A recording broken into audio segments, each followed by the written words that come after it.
لا غير في الله.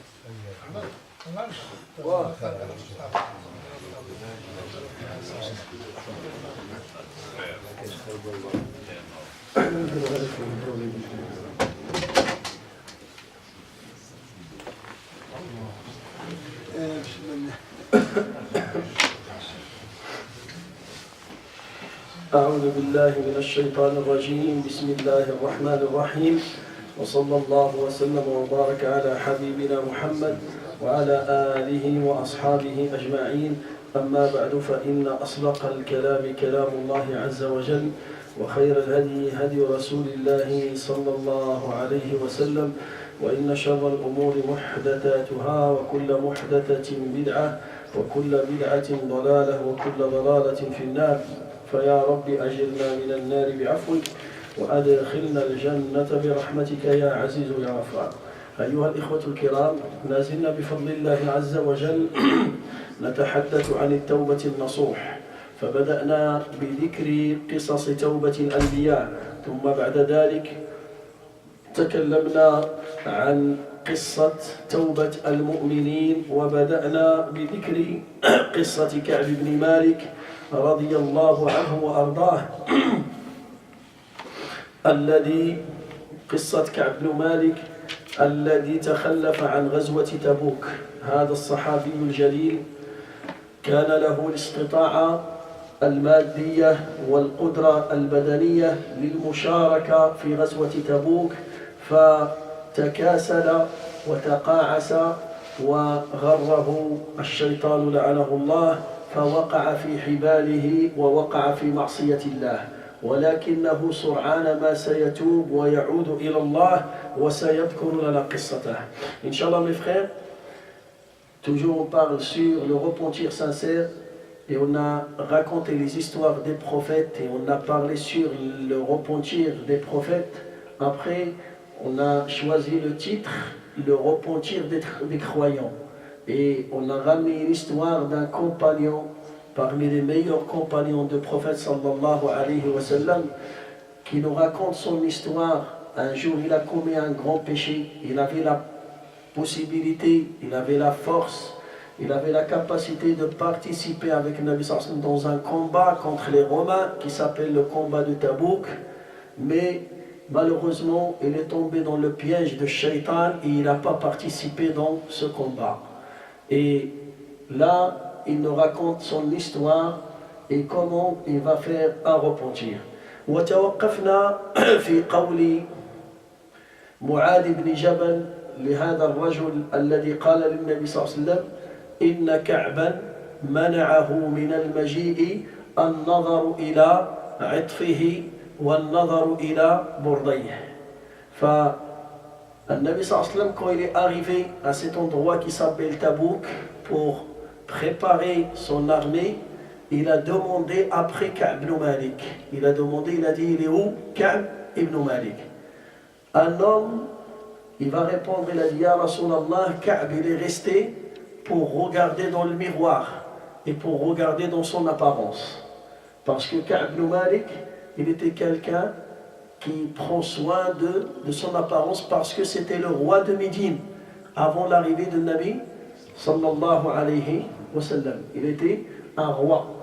Alors là, Mu'adh ibn Jabal, quand il a écouté la réponse de ce compagnon, il a dit Ittaqillah, mais le craint Allah, Ya Rasulallah, Wallahi ma alimna ala Ka'bin illa al-khayr. Le nom Ya Rasulallah, nous, on connaît, moi je connais personnellement Ka'b, c'est quelqu'un de bien.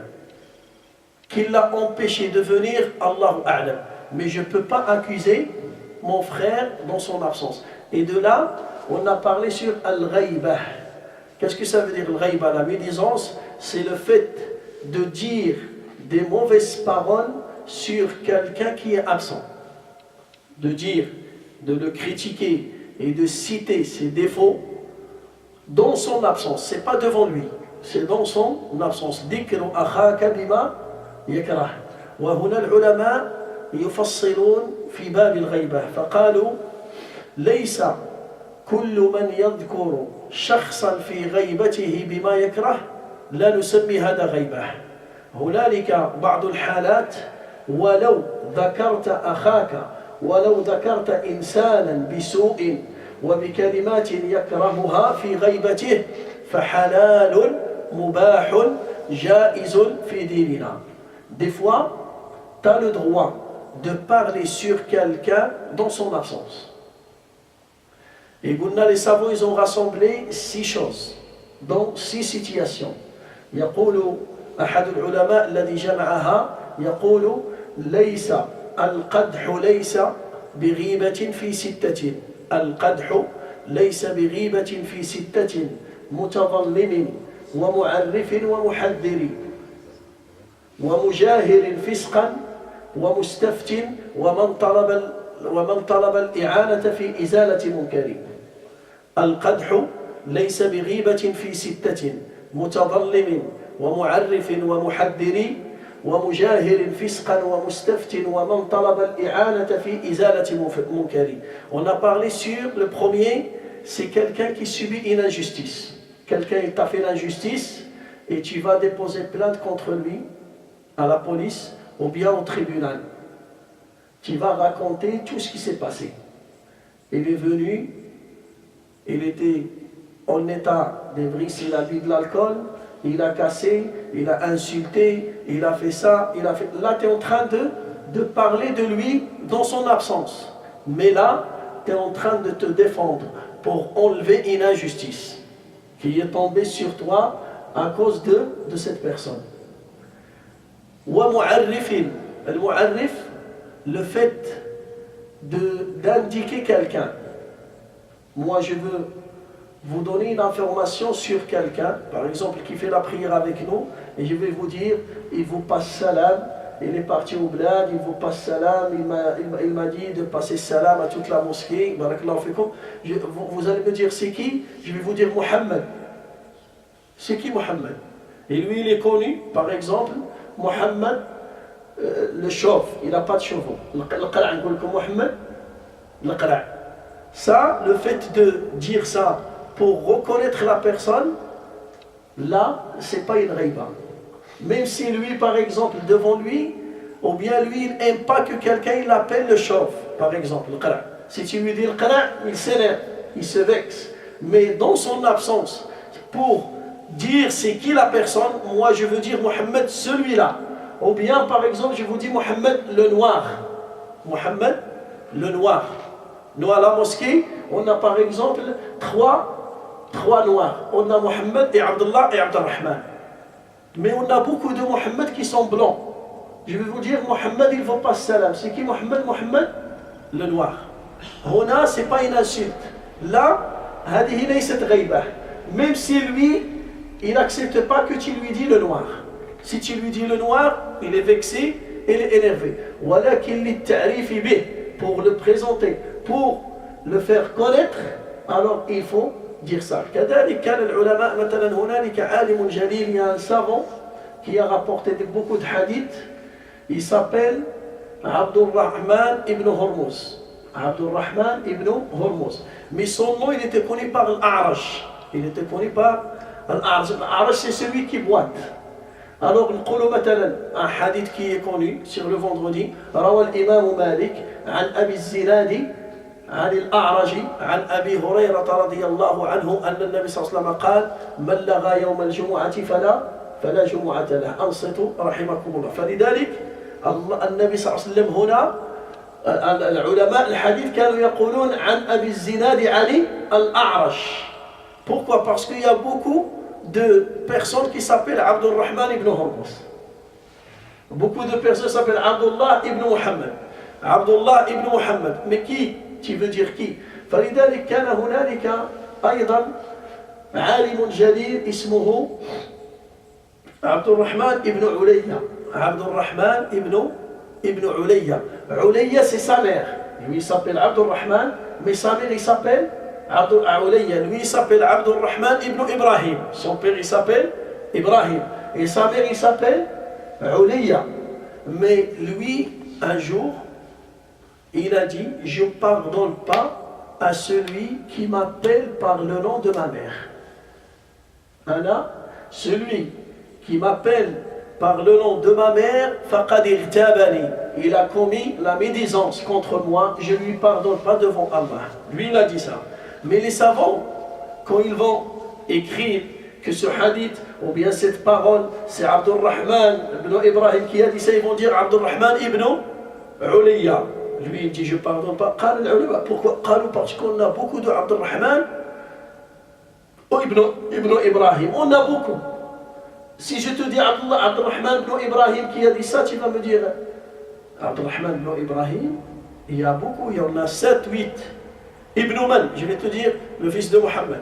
Le fils de qui? Le fils de Abdullah, le fils de Kada. Ça ne va pas finir. Et tu ne vas pas quoi. Mais si je te dis directement Abdurrahman ibn Ulayya, tu vas connaître. Ah, toi tu parles de Abdurrahman ibn Ibrahim, sa mère Ulayya. C'est bon. J'ai compris. هذا تعريف. إذا عرفت بالإنسان فهذه ليست غيبة. Tu es en train de le faire connaître. أيضا la troisième chose قال ومعرف ومحذر. Le fait de prévenir les gens de quelqu'un. Le fait de prévenir les gens de mise en garde contre quelqu'un. Cette personne, c'est un arnaqueur. Cette personne, c'est un voleur. Cette personne, c'est un tricheur. Ou bien, même dans les savants, cette personne, c'est un menteur. Cette personne, c'est un innovateur. Ça, c'est des grands savants qui peuvent dire ça.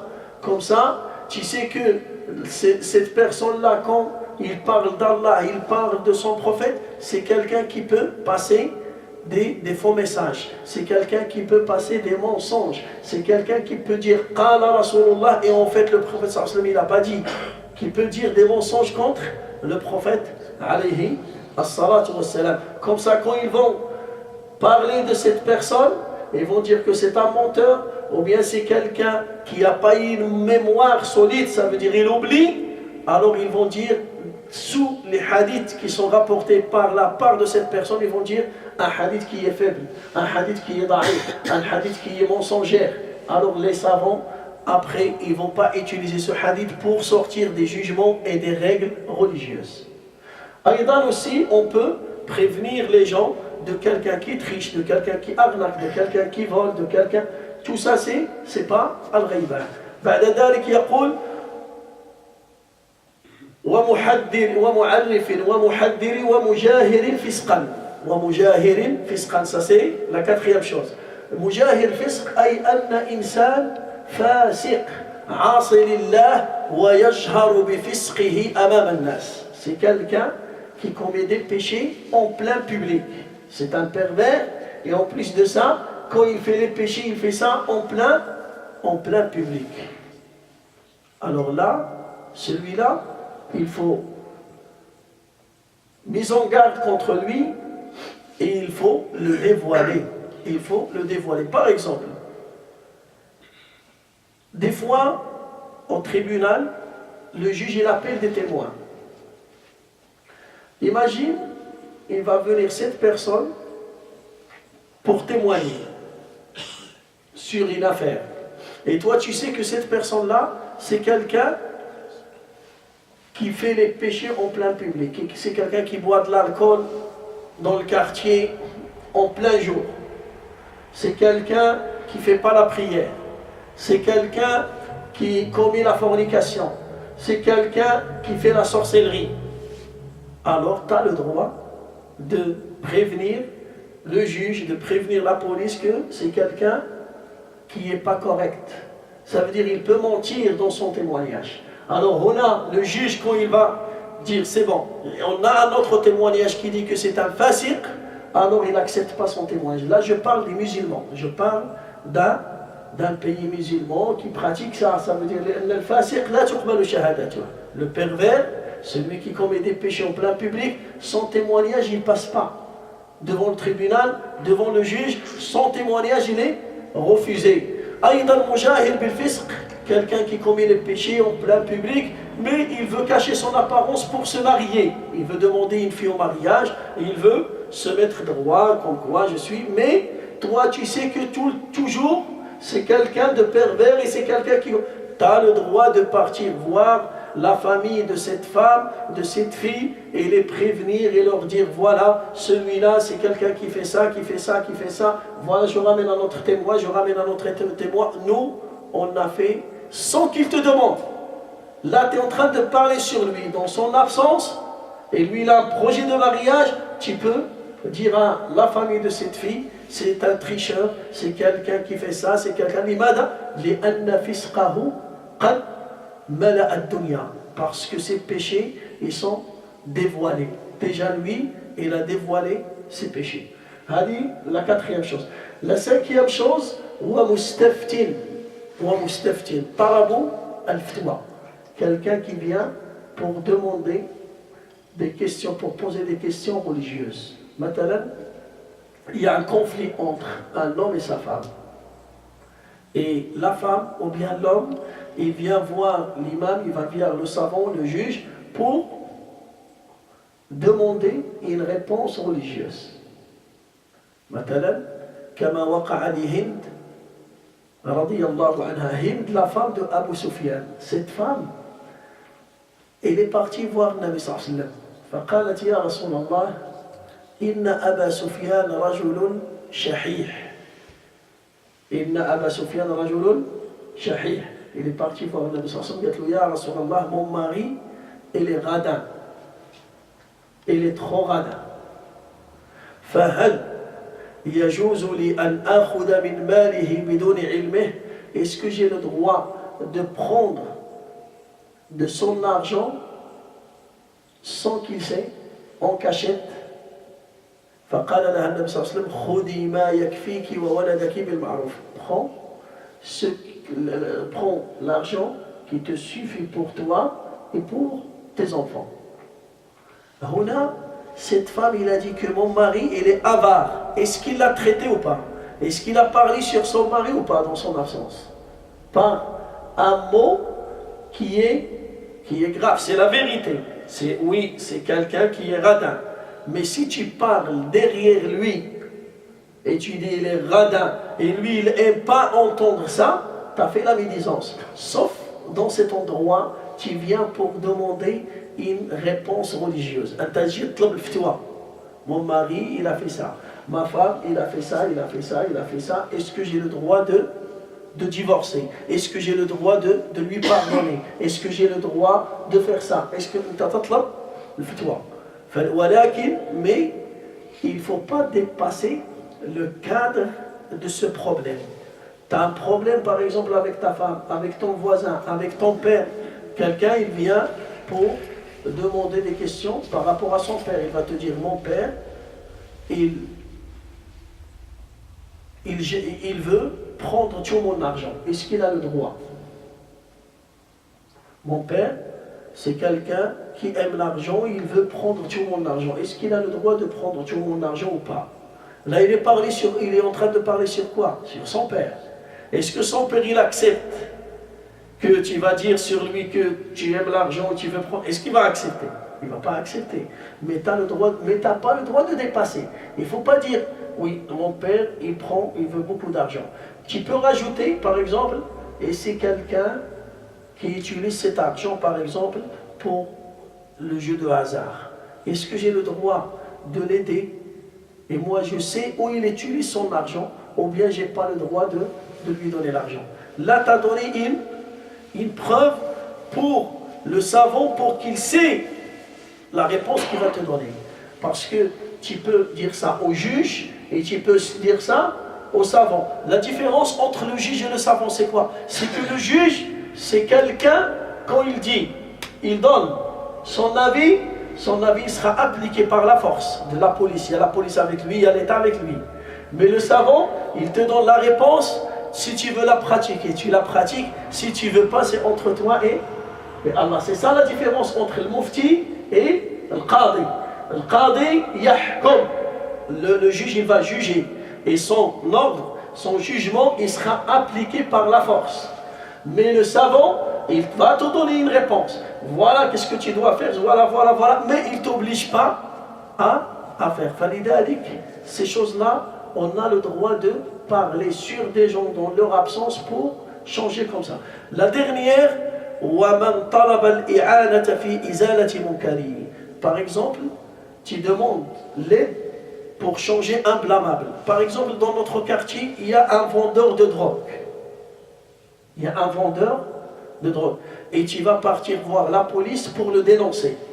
Tu as le droit de le dénoncer devant la police.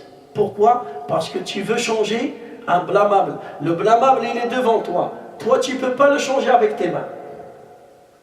Mais tu peux le changer avec tes paroles. Tu peux partir voir le juge, tu peux partir voir le procureur, tu peux écrire des courriers pour le procureur, pour le maire, pour les gens qui ont la force, qui peuvent changer ce blâmable. Le fait de dénoncer cette personne, de dire que cette personne, ils vendent de la drogue, cette personne, ils font ça, ils font le scandale, ils font ils font beaucoup de bruit, ils dérangent les gens, ça, tu n'es pas en train de faire la médisance, au contraire, tu es en train de demander l'aide pour changer un blâmable. Tout ça, c'est pas de la médisance. هذه ليست غيبة والله تعالى أعلى وأعلم. فاللهم علمنا ما ينفعنا وانفعنا بما علمتنا وزدنا علما يا رب العالمين. سبحان ربك رب العزة عما يصفون وسلام على المرسلين والحمد لله رب العالمين.